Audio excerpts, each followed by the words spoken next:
현재 방송 시청하시면서도 나도 이게 좀 궁금한데 전화기 바로 들고 전화 주세요. 서울전화 02-2128-8504번, 서울전화 02-2128-8504번 열어두겠습니다. 자, 다음 상담은요. 끝번호 7935번으로 보내주신 문자 사연인데요. 굉장히 깁니다. 1주택과 2개의 분양권을 보유하고 있습니다. 강남구 개포동 인근의 주택을 취득해서 장기 일반 임대주택을 등록을 했고요. 자동 말소일은 27년 5월입니다. 또한 경기도 양주시 회천동과 이천시 장호원읍에 있는 아파트 분양권을 계약했습니다. 향후의 취득 시점은 23년 5월과 24년 2월입니다. 자, 경기도에 위치한 두 아파트의 취득세와 또 보유를 할 경우에 종부세는 얼마나 산정될지 궁금하고요. 이천시의 아파트를 매도한다고 가정을 할 때 분양권 1년을 보유하고 매도를 해야 하는지 등기한 후에 매도를 해야 하는지 궁금합니다. 라면서 올려주셨어요. 굉장히 복잡해 보이는데 자, 일단은 강남구 개포동에 주택을 보유하고 계시고 경기도에 분양권을 2개를 보유하고 계십니다. 자, 우리가 일단 요 부분에 대해서 세금에 대한 부분 한번 정리를 해봐야 될 것 같고 이천 아파트의 매도 전략까지 궁금하다라고 하셨거든요. 를 얘기할 때 지금 예상 가격을 양주 회천 같은 경우에는 네. 한 10억 정도 10억. 그리고 장호원 같은 경우는 5억 정도를 예상하셨어요. 그러니까 뭐냐면 제가 볼 땐 취득세는 바로 풀어드릴 수가 있는데 네. 지금 3번의 C 분양권을 1년 후에 그냥 매도할 것이냐 분양권으로 네. 아니면 가지고 가다가 보유세에 대한 종부세에 대한 부담이 없으면 가지고 가다가 그냥 매도하겠느냐 이 내용인 것 같아요. 네네. 그리고 이제 양도세나 이런 것들 개포 양도세나 이런 것들 같은 경우에는 제가 볼 때는 전반적으로 너무 미래적인 얘기는 지금 고민할 필요가 없어요.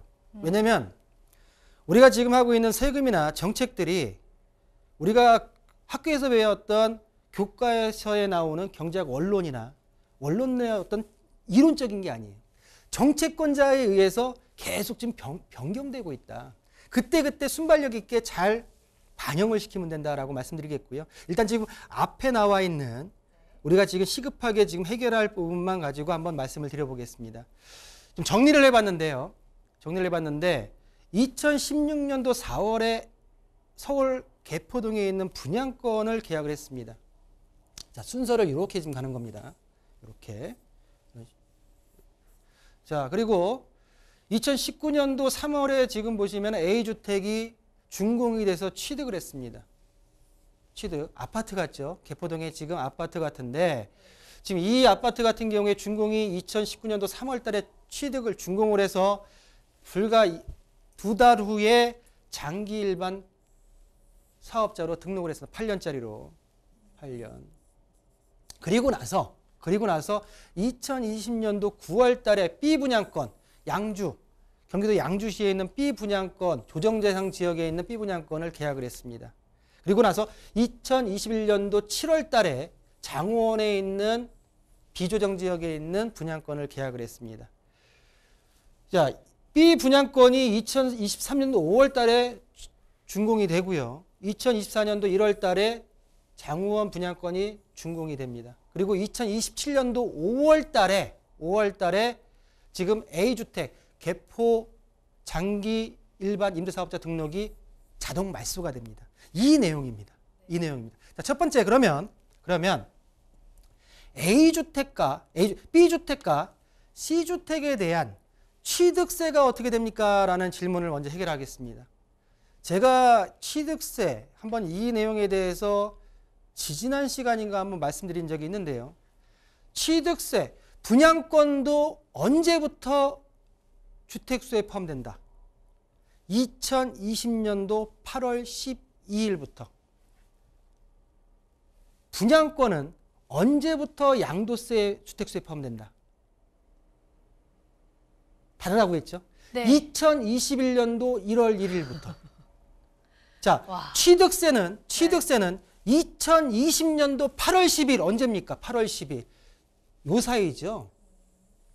2020년도 8월 12일. 요때부터 주택수에 포함이 됩니다. 그렇기 때문에 취득세는 취득 당시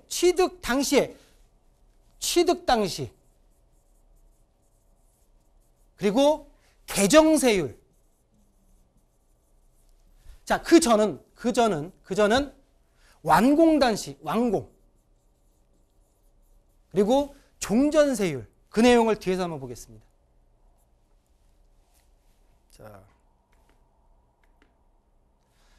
자, B 주택과 B 분양권과 C 분양권에 대해서 8월 12일 이후에 취득을 했기 때문에 여기에 포함됩니다. 주택수 포함. 분양권 취득일 기준 중과 여부 판단입니다. 개정 취득세율 적용입니다. B 분양권 같은 경우는 조정 대상 지역이었고요. C 분양권 같은 경우는 비조정 대상 지역이었습니다. 지난 시간에도 우리가 3주택자의 비조정 대상 지역은 8%라고 말씀하셨죠. 그렇죠?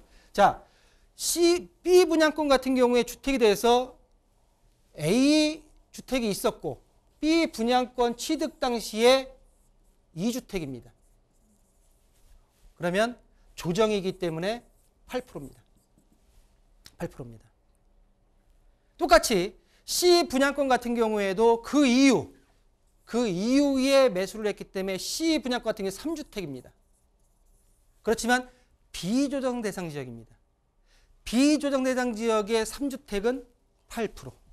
동일하게 8%다라고 정리할 수가 있겠습니다. 자, 그러면 취득세율, 두 분양권의 취득세율은 둘 다 8%다라고 정리해 드릴 수가 있겠고요. 자, 두 번째입니다. 그러면 B 분양권과 C 분양권을 분양권 상태에서 1년 후 보유 취득 계약 이후 1년 뒤에 매도를 할까요? 아니면 가져갈까요? 종부세가 걱정이 됩니다. 종부세 계산해 보겠습니다. 정확하게 부담이 되냐면 2024년도 그리고 25년도의 종부세에 대한 부담이 두 개가 같이 올 것입니다. 그러면 이 내용은 뭐냐면 우리 시청자분께서 5억을 말씀하셨기 때문에 한 75%, 15억에 75% 공시가액 현실화율을 대략적으로 제가 비교를 해가지고 국세청 홈택스 사이트에 종부세 간이 계산 사이트가 있습니다. 그 내용을 한번 넣어봤습니다. 넣었더니 자, 공시가격 금액이 현재 분양권이기 때문에 공시가격이 없죠. 그러니까 예상을 갖습니다. 정확한 건 아니기 때문에 추후에 다시 한번 확인하실 필요가 있다 생각이 들고요. 계산했을 때 B, C 두 분양권이 주택이 돼서 나중에 종부세에 대한 2024년도, 25년도에 부담할 금액이 종부세와 재산세를 합쳐서 한 450에서 500만 원 정도입니다. 450에서 500만 원 정도. B 분양권이 주택이 돼서 가져갔을 때 단독으로 가져갔을 때 10억에서 금액을 받을 때는 이 금액 같은 경우에도 지금 단독으로 갔을 때의 경우도 있을 거고 두 개를 합쳤을 때의 경우가 있을 텐데 두 개를 합쳤을 때 금액이 이 정도 나온다는 걸 좀 말씀드릴 수가 있겠고요. 두 개년도 갔을 때 한 1,000만 원 정도 예상입니다. 1,000만 원 정도가 부담이 될 거라고 보여집니다. 자, 그렇다고 하면 지금 C 분양권 이 분양권을 2022년도 7월 달에 매도를 할까요? 굳이 그럴 필요가 있을까라는 생각이 듭니다. 굳이 그럴 필요가 있을까?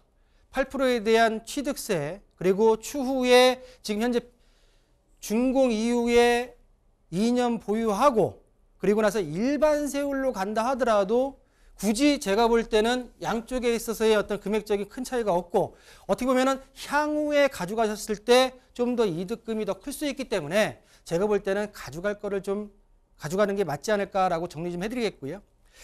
전반적인 내용을 봤을 때 큰 틀을 한번 그려드리겠습니다. 큰 틀을.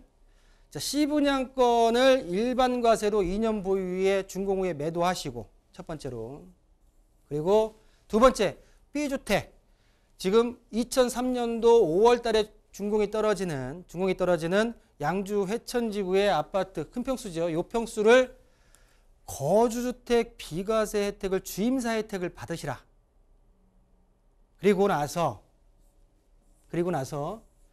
개포동 지역 좋죠.